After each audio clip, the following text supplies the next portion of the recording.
제가 마가복음을 설교한 지가 2019년입니다. 주일날 오전에 19년, 20년, 21년 들어오면서 설교하다가 이러다가 내가 은퇴할 때까지 마가복음 안 끝나겠다 이런 생각이 들어서 오후 예배로 바꿔왔어요. 마가복음을 매주마다 오후 예배 이렇게 하다가 또 올해 들어오면서 또 여러 가지 사정상 또 마가복음을 또 진행할 수가 없는 상황이 왔습니다. 어떻게 할까? 가다가 못 가면 아니 간만 못하리라 이랬는데 끝까지 가긴 가야 되겠다 고민하다가 마침 고난주간이 오기 얼마 전이라서 그러면 새벽에 하면 되겠다 해서 마가복음 13장부터 새벽에 쭉 진행하고 그리고 특별 새벽기도도 마가복음으로 하고 그리고 다 끝냈습니다. 딱 하나 남은 게 바로 아리마대 요셉 사건이에요. 이 사건만 하면 마가복음만 한 몇백 편 설교를 한 것 같아요. 그렇게 해서 전체를 한번 둘러보게 되었는데요. 언젠가 기회가 되면 한번 보겠지만 다시 한번 이 마가복음을 통해서 예수님의 행적을 따라가는 것은 놀라운 일입니다. 자, 오늘은 이 마가복음에 나오는 한 번도 나타나지 않은 한 사람이 나옵니다. 그 사람은 아리마대 요셉이라는 사람입니다. 오늘 42절에 보면 이날은 준비일 곧 안식일 전날이다 이렇게 말해요. 유대인들의 안식일은 언제부터 시작되지요? 금요일 날 오후 6시부터 안식일이 시작됩니다. 유대나라와 우리나라는 시간 계산이 달라요. 우리는 하루의 시작이 새벽입니다. 새벽에 시작해서 아침에 시작해서 밤 되면 끝이 나잖아요. 이게 우리의 시간법인데 유대인들은 시작이 언제냐? 저녁 6시부터 시작입니다. 그것이 그 하루의 시작이에요. 그러니까 안식일이 저녁부터 시작합니다. 그럼 그 다음 날 5시 59분까지가 하루입니다. 그러니까 우리하고 시간 계산이 너무 다릅니다. 성경에도 창세기에 보면 아침이 되고 저녁이 되니 첫째 날이라 이렇게 말하지 않았어요. 보면 꼭 저녁이 되고 아침이 되니 첫째 날이라. 이 아침이라는 개념은 우리가 말하는 아침 6시, 7시 그 개념이 아니고 낮이라는 시간입니다. 저녁은 밤이고 아침은 낮이라는 개념이에요. 그리고 오후 6시부터 그 다음 날 오후 5시 59분까지가 하루예요. 이렇게 시작되니까 안식일 전날이라는 말은 그런 것을 말합니다. 저물 때에 이렇게 말했는데 이 저물 때는 예수님이 운명하신 이후의 시간을 말합니다. 자, 예수님이 운명하신 십자가에 달린 시간이 몇인 줄 아세요? 금요일 날 아침 9시에 십자가에 못 박혔어요. 그래서 낮 12시에 햇빛이 캄캄해져서 오후 3시까지 분간을 할 수 없는 것, 사람을 분간할 수 없을 만큼 이 캄캄함이 있었습니다. 그러고 난 다음에 오후 3시가 됐을 때 운명하셨어요. 그러니까 십자가 위에서 몇 시간 있었어요? 6시간 달려 있었던 것이죠. 여기에 나오는 저물 때에 하는 시간은 4시부터 6시까지입니다. 운명하셨지만 죽은지 안 죽은지 확인이 안 되잖아요. 이 사람들은, 이 로마 군인들은 십자가에 못 박힌 사람들이 죽었는지 안 죽은지 확인하는 방법이 딱 한 가지 있습니다. 그 십자가에서 다리를 분질러 버려요. 사다리 타고 올라가가지고 다리를 확 거꾸로 꺾어버려요. 이게 십자가에서 사형당한 사람에게 하는 마지막 확인법인데 성경에, 구약 성경에 레위기에 보면 예수님은 다리를 꺾지 아니한다는 말이 나와요. 그래서 그 말씀이 성취되게 하기 위해서 긴 창을 가지고 이 군병이 허리에 옆구리에다가 창을 찌릅니다. 그랬더니 물과 피가 확 쏟아졌어요. 죽었구나. 그 사람들은 그렇게 판별하고 끝냈습니다. 그 이후에 저물 때에 하는 것은 4시부터 6시 사이를 이야기하죠. 그러니까 안식일이 6시부터 시작되니까 안식일이 전에 이 시체를 장사를 지내야 되는 그런 상황입니다. 이때에 아주 당돌하게 43절 보세요. 아리마대 사람 요셉이 와서 당돌이 빌라도에게 들어가 예수의 시체를 달라 하니 이렇게 말했습니다. 자, 이 아리마대 사람 요셉이라는 사람이 처음 나오죠. 이 아리마대 요셉이 누구냐? 이 앞에 보면 아리마대라는 것은 뭐냐면 지역 이름입니다. 오늘 여기에 우리 군사님이 있는데 천안 아무개 권사 이렇게 이야기하듯이 이 사람은 아리마대에 살고 있는 아리마대 출신의 요셉이라는 사람 이릅니다. 예루살렘에서 아리마대까지 지역은 약 한 35km예요. 가까워요. 굉장히 가까워요. 이 사람이 아주 당돌하게 해서 예수의 시체를 내놓으십시오 이렇게 이야기한 거예요. 아주 당돌하죠. 자, 오늘 그래서 여기서 이 아리마대 요셉이 누구인가를 한번 살펴봐야 됩니다. 아리마대 요셉은 우리가 평범한 사람이 아니었어요.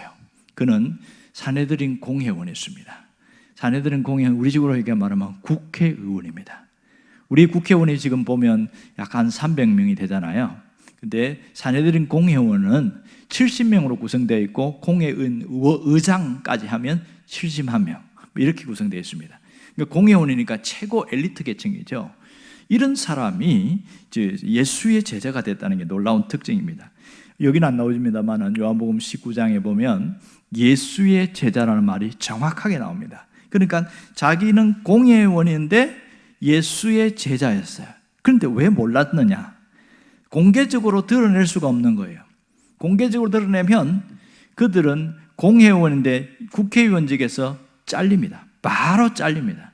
그런 어려움이 있기 때문에 쉽게 그만둘 수가 없는 그런 상황이었습니다. 그런데 또 하나 누가복음 23장 50절과 51절에 보면 이 아리마대 요셉에 대해서 말하면 선하고 의로운 자 이렇게 표현했습니다. 그는 선하고 의로운 자, 하나님이 보실 때에 선하고 의로운 자였다 이렇게 이야기하고요. 그 뒤에 보면 뭐라고 하냐면 이 공회원들이 불법 재판하잖아요. 예수를 죽이려고. 그러면서 예수를 십자가에 못 박자고 이미 가결을 하고 나서 예수를 끌어갖고 신문하거든요. 그때에 찬성표를 던지지 않은 사람이다 이렇게 이야기합니다. 이게 아리마대 요셉이었어요. 놀랍지요 보면. 그런데 이 아리마대 요셉이 예수님의 시체를 내놔라 이렇게 요구하는 것은 굉장한 용기입니다. 자, 무슨 일입니까? 자기의 지금 국회의원직과 같은 공회의원직을 직분을 걸고 하는 거잖아요. 만일 사람들이 이걸 알게 되어지면 당신도 그 당이냐 예수의 제자냐 그러면 당장 국회의원직에서 목이 날아갈 수 있는 거예요. 공회의원직에. 그거 불이익을 감수하고 하는 일이니까 어마어마한 일인 거죠. 사실은 굉장히 어려운 일입니다. 그러면 어떻게 빌라도 총독이 예수의 시체를 여기 있으니까 허락을 했을까? 이걸 왜 줬을까? 어떻게 했을까? 거기는 보이지 않는 정치적인 서로 이 구조가 있었어요. 당시 빌라도는 로마에서 상당히 잘 나가던 사람인데 예루살렘의 총독으로 파견을 나왔단 말이에요. 파견을 나왔는데 몇 번의 폭동이 있었는데 이 폭동을 진압하는 과정에 상당히 좀 어려움이 생겼어요. 그래서 이것을 로마에다가 보고를 하는 사람이 있어가지고 빌라도가 조금 곤란한 위치에 생겼거든요. 자칫 잘못하면 이 총독의 지위도 목이 날아가겠구나 그런 생각을 했던 모양입니다. 그래서 예수를 사람은 사실 죄가 없는 것도 빌라도가 알았습니다. 그런데도 십자가에 못을 박았잖아요. 이것이 만일 제대로 진위가 밝혀져서 로마에 그것이 보고가 되어지면 자기 신변에 굉장한 위협이 될 수 있는 거예요. 그래서 어떻게 하든지 그 예수라는 사람은 죄명을 씌운 것은 내가 아니고 이 산헤드린 공회원들이다. 그것을 자꾸 얘기하고 싶었던 거예요. 그럴 찰나에 공회원 중에 하나였던 아리마대 요셉이 예수의 시체를 달라 했어요. 그러니까 빌라도 입장에서는 잘 됐다. 아이고 안 그래도 내가 상당히 부담스러웠는데 잘 됐다 이렇게 된 거예요. 그러면 산헤드린 공회원 중에서 이게 요셉이 달라고 해서 가져왔을 때에 그러면 산헤드린 나머지 공회원들은 어떻게 될까요? 아니 당신이 왜 그런 짓을 해가지고 우리가 이게 뒤집어 쓰게 만드냐고 이 상당히 문제가 생기겠죠. 그런 어려운 상황을 알고도 이 요셉이 그 일을 했습니다. 굉장한 일이 아닙니까? 그러면 왜 이러한 일을 했을까? 왜 이런 일을 했을까? 자신이 공회원직에서 직위가 박탈될 수도 있고 사람들에게 굉장한 비난을 당할 수도 있고 그 공회원은 당신 때문에 우리가 얼마나 지금 불리해진지 아느냐고 그렇게 몰아채우면 이거 굉장히 어렵거든요. 그럼에도 불구하고 왜 이 일을 했을까 하는 점입니다. 오늘 그것을 보면 이 요셉이 누군지를 다시 알아야 됩니다. 자, 요셉은 숨겨진 주님의 제자였다는 사실을 알 수가 있습니다. 숨겨진 주님의 제자였어요. 그는 평소에는 주님을 제자라는 것을 드러내놓고 얘기를 못하다가 마지막 예수님이 돌아갔을 때 결정적인 순간에 거기서 주님을 위해서 헌신을 했어요. 왜 헌신했다고 표현하냐면 이 요셉이 부자잖아요. 그리고 공에 오니까 권력도 있고 자기 자신과 가문이 죽으면 시체를 장사할 수 있도록 안치할 수 있는 그런 곳을 빈 무덤을 파놨습니다. 준비해 놓은 게 있었어요. 실제로 제가 예수님이 안치됐던 무덤 가보니까 이따만 바위돌, 큰 바위돌에다가 사람이 고개 숙이면 들어오면 요만한 그 직사각형으로 된 이 고개를 들어가면 있어요. 들어가니까 서서 있어도 알 정도로 아주 큰 거예요.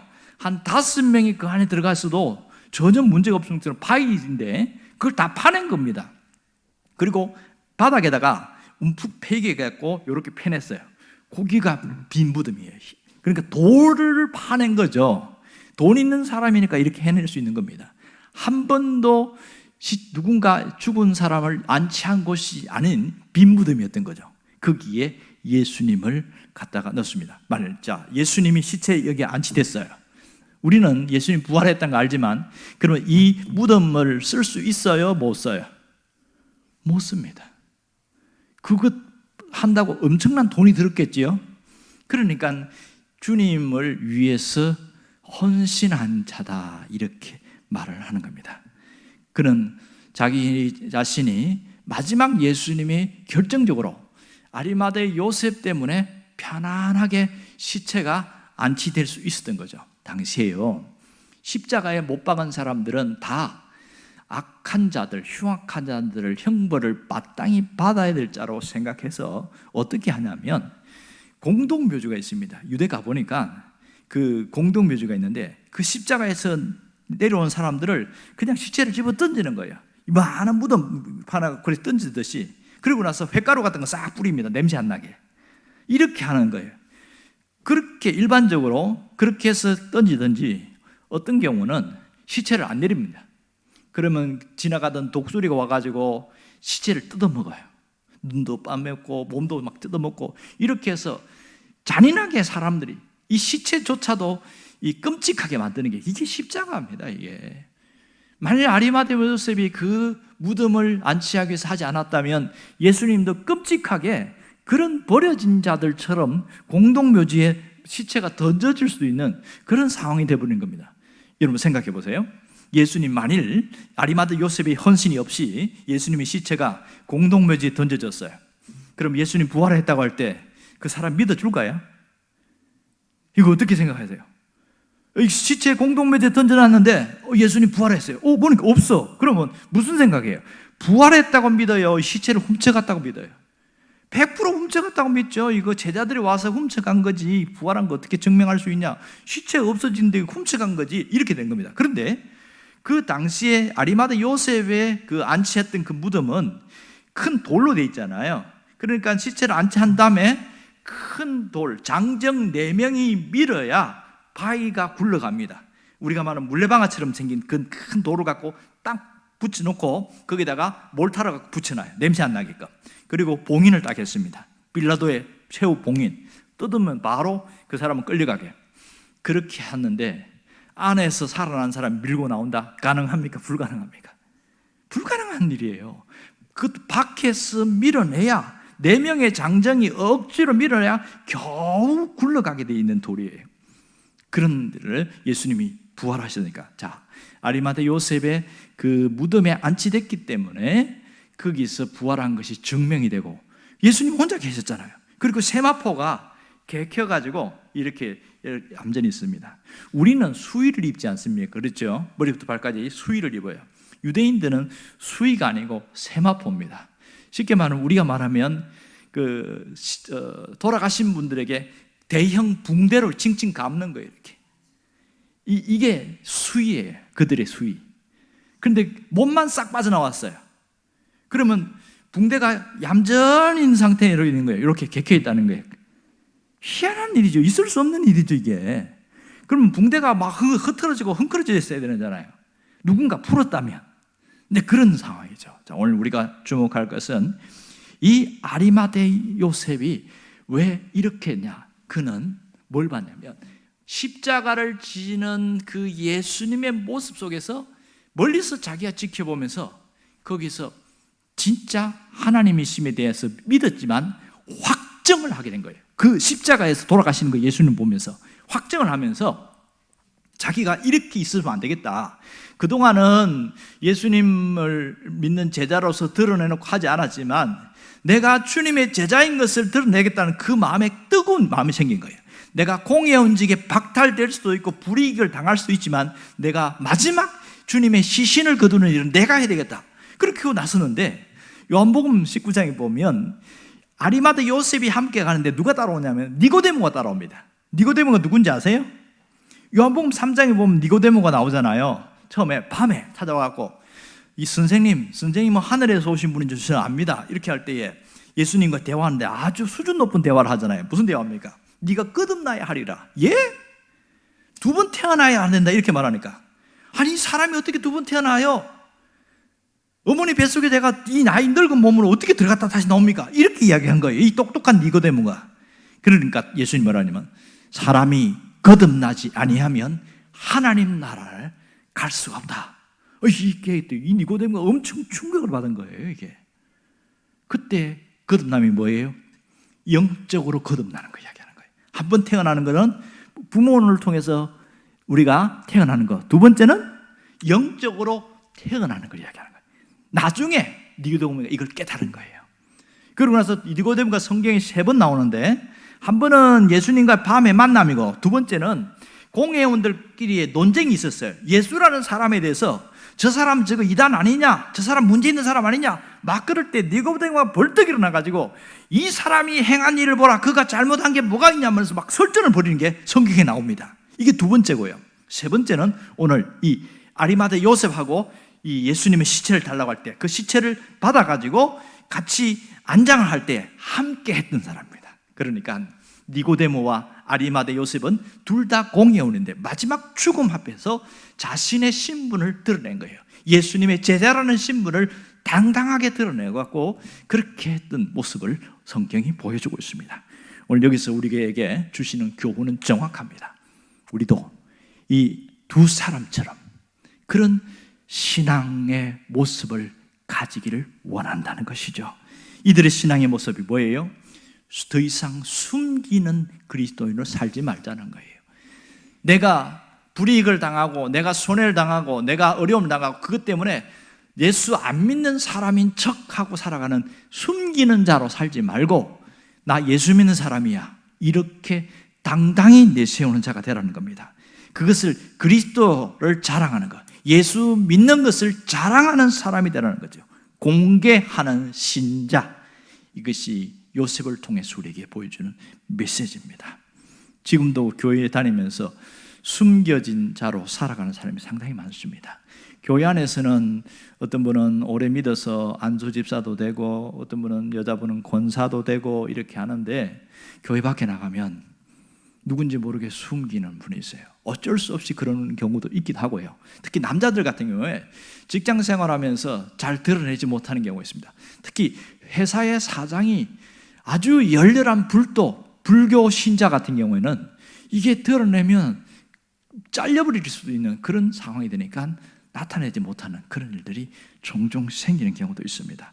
마음이 아픈 일이죠.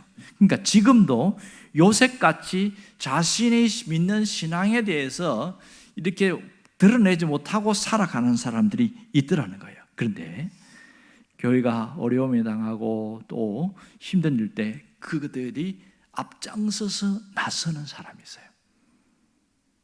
자기 신앙은 문제가 없거든요. 그런데 자신이 먹고 살아야 되다 보니까 어쩔 수 없이 그러는데 그렇게 나서서 일을 하는 사람, 이런 사람 뭐라고 하냐면 바로 요셉, 아리마대 요셉처럼 숨겨진 자다 이렇게 말합니다. 오늘 주님이 이 숨겨진 제자를 찾습니다. 누가 숨겨진 제자인가? 이 설교를 듣는 사람이 바로 주님이 찾으시는 그 제자라는 사실을 있지 않기를 원합니다. 신앙생활하는 게, 공개적으로 드러내고 신앙생활하는 게 쉽지가 않아요. 왜냐하면 우리가 실수도 하고, 내가 완벽한 사람이면 공개적으로 드러나는데 당당하게 말할 수 있어요. 하지만 우리는 다 연약해가지고 약점이 있어요. 저마다 잘 못하는 약점이 있어서 그것 때문에 창피를 당할까봐, 또 내가 이렇게 살면 예수님이 또 교회가 욕을 먹을까봐 차마 드러내지 못하고 그렇게 숨기고 살아갈 때가 있단 말이에요. 하지만 그런 현실을 주님이 모르는 건 아니에요. 분명한 것은 내가 누구냐는 것을 잘 알아야 됩니다. 내가 누구냐는 것을 아는 것을 뭐라 그러냐면 정체성이라고 그래요. 신앙인의 정체성. 내가 누굽니까? 우리는 주님의 제자입니다. 주님을 따르는 자가 주님의 제자입니다. 그러므로 우리가 여기서 굳게 믿을 것은 내가 주님을 끝까지 따르겠다는 그 믿음입니다. 그런 믿음이 있다면 더 이상 숨기고 감추는 그런 모습으로 살지 말자는 거죠. 때로는 손해가 있고 불이익이 있을 수 있습니다. 이것은 주님이 알까요, 모를까요? 압니다. 로마서 8장에 보면 이렇게 말합니다. 생각건대 현재의 고난은 장차 우리에게 나타날 영광과 좋게 비교할 수 없도다. 무슨 말입니까? 내가 예수 믿는 것을 공개하는 것 때문에 나타나는 불이익이나 손해를 고난으로 말했단 말이에요. 고난. 그러나 이것 때문에 당하는 것을 하나님이 영광의 면류관으로 준비하고 있다는 겁니다. 그래서 장차 우리에게 나타날 영광과 좋게 비교할 수가 없다. 오늘 메시지는 간단합니다. 주님의 제자임을, 내가 그리스도인임을 공개하면서 살아가자는 거죠. 공개하는 것. 그럼 이런 사람의 내면에는 뭐가 있어요? 내가 하나님의 나라에 대한, 다시 말해서 내가 하나하는 모든 것이 하나님의 나라를 세우는 것, 쉽게 말해서 교회를 세우는 그것에 대한 확증이 내 안에 있어야 되는 거예요. 오늘 전도를 했는데요, 하는 이렇게 풀빵을 이렇게 굽기도 하고 나눠주기도 하고 하지만 그 하나하나가 내가 하나님 나라를 세우는 일에 감당했다는 것을 우리가 기억해야 돼요. 그러니까 내가 하는 것이 굉장히 소중한 일인 것을 깨달아야 됩니다. 제가 언젠가 그랬잖아요. 밖에 나가서 다른 사람들과 식사하는 것과 예배를 마치고 식사하는 것은 차원이 다르다고 그랬습니다. 뭐가 다르냐? 밖에 나가서 하는 것은 불신이다 하고 그냥 밥 먹는 거예요. 하지만 예배당에서 예배를 드리고 식사는 애찬식이라고 합니다. 애찬식. 예배의 마무리가 식사입니다. 이것이 모형이 사도행전 2장에 예루살렘 교회가 그렇게 했어요. 떡을 떼며 서로 나누고 주님을 찬양하고 이렇게 했어요. 이것이 우리가 지금 똑같이 교회가 하고 있는 겁니다. 그러는 것이 이게 교회의 모습입니다. 내가 주님의 제자임을 알아야 됩니다. 내가 허물이 얼마나 많으냐, 얼마나 아직도 변화가 덜 됐느냐, 그것은 중요하지 않아요. 죽을 때까지 내가 갖고 있는 약점 다 해결 안 되고 갈 때가 많아요. 그러나 내 중심은 변하지 않아야 됩니다. 내가 주님을 믿는 그 신앙인으로서 내가 주님을 사랑하나이다, 이 마음이 변하지 않아야 돼요. 이렇게 당당하려고 하면 딱 한 가지가 달라져야 됩니다. 그것이 뭔지 아세요? 십자가를 통과한 신앙인이 되어야 됩니다. 십자가를 통과한 신앙인. 이 아리마대 요셉이 예수님이 하시는 주옥 같은 말씀 들었어요. 기적도 봤겠지요. 그리고 듣기도 했겠지요. 그러나 자신의 어떤 신앙의 모습을 드러낼 수가 없었어요. 왜냐하면 자기의 어떤 직위라든지 여러 가지 어려움들이 있으니까. 그런데 예수님이 십자가에 돌아가신 이후에는 그가 당당히 자신을 드러냈던 이유가 뭘까요? 십자가에 달리신 그 주님을 보면서 내가 이렇게 살면 안 되겠다, 이제는 내가 달라져야 되겠다, 그래서 도전을 했던 거죠. 뭘 봤어요? 십자가에 달려 돌아가신 그 주님을 보면서, 내가 그 주님을 보면서 그는 십자가를 통과한 거예요. 그러면 십자가를 통과한다는 말이 무슨 말일까요? 자, 십자가가 예수님이 달리셨다, 예수님이 십자가에 지셨어, 그리고 사흘 만에 부활하셨어, 그렇게 아는 것과 그 주님을 믿고 가슴에 품고 내가 그 주님을 붙들고 살아가는 것은 같아요, 달라요? 완전히 다르죠, 이게. 그러니까 많은 사람들은 예수님 십자가에 지셨구나, 그렇지, 부활하셨구나, 아는 것으로 끝납니다. 이 사람은 십자가를 통과한 사람이라고 말하지 않습니다. 단순히 십자가를 바라본 사람이라고 이야기합니다. 하지만 그 십자가 지신 주님, 나를 위해 희생하신 주님을 가슴에 품고 내가 그 십자가 지신 주님과 함께 살겠다고 하는 사람은 이미 그것을 통과한 사람이다, 이렇게 말하는 겁니다. 여러분은 십자가를 통과한 사람들이 되기를 바랍니다. 그러므로 내가 당당히 공개할 수 있는 것은 내 자신감이나 내 용기가 아니라 내 안에 주님이 나를 통하여 역사하시기 때문에 할 수 있는 일입니다. 단지 내가 할 수 있는 것은 주님, 이제부터 내가 공개된 신자로 살아가기를 원합니다, 그 기도만 있으면 돼요. 당당하게 드러내고 살 수 있도록 해주세요. 그러고 나서 십자가를 가슴에 품고 살아가는 거예요. 이렇게 십자가를 늘 품고 살아갈 때 그 마음속에 뭐가 있어요? 항상 십자가가 있는 거죠. 이 사람을 십자가를 통과했다고 이야기하는 겁니다. 여러분, 십자가를 통과하면 뭐가 생기는 줄 아세요? 용기가 생기는 거예요. 담력이 생기는 거예요. 아직 손해보면 손해보지, 뭐 내가 죽으면 죽지, 이렇게 달라져요. 그런데요, 십자가를 바라만 보는 사람은 그런 용기 안 생깁니다. 해야 되는데 못해요. 왜 못해요? 두려우니까. 사람이 실력이 없어서 못하는 게, 능력이 없어서 못하는 게 아니에요. 두려움 때문에 꼼짝 못합니다. 아무것도 못해요. 두려우면요, 앞에서 마비가 된다는 거예요. 요 얘기만 하고 마칠게요.